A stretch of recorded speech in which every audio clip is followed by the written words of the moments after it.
হাটটা বিগত দিনে এটা আসলে একসময় ঐতিহ্যবাহী হাট ছিল।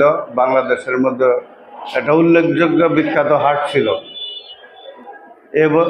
বিগত 15-16 বছরে হাটটা তিলে তিলে একবারে নিঃশেষ হয়ে গেছে।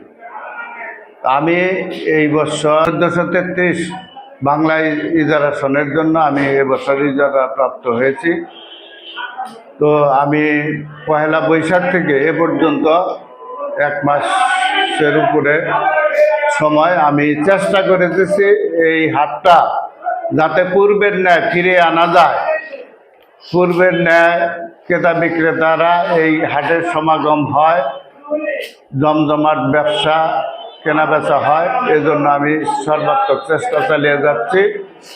তো সার্বিক সহজে এলাকাবাসী এবং ক্রেতা বিক্রেতাদের নিয়ে আমি সলা পরামর্শ করেছি যাতে আগামী দিনে এই হাটটা উত্তরোত্তর অগ্রগতি লাভ করে, সে চেষ্টা চালিয়ে যাচ্ছি। এবং হাটটা এবছর আজকের দিনে ঈদের মৌসুম, আজকে প্রচুর হাটে বেচা কিনা চলছে এবং প্রচুর পরিমাণে সুস্থ গরু আমার হাটে আমদানি হয়েছে। তো আগামী দিনে ঈদ পর্যন্ত এই হাটে কেনা বেচা হবে এবং আগামী বুধবার পর্যন্ত এই হাট অনবরত চলতে থাকবে ইনশাল্লাহ। এলাকার সার্বিক সহযোগিতা এবং ব্যাপারীদের নিরাপত্তা প্রয়োজনীয় ব্যবস্থা আছে এবং আইন শৃঙ্খলা প্রশাসন আমার সাথে একাত্মতা ঘোষণা করেছে। প্রশাসনও যথাযথভাবে সহযোগিতা করে আসছে।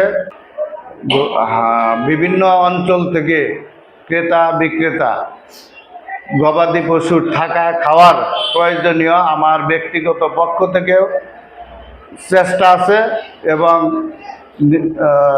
গরুর থাকার জন্য খাওয়ার জন্য প্রয়োজনীয় ব্যবস্থা আছে ইনশাল্লাহ।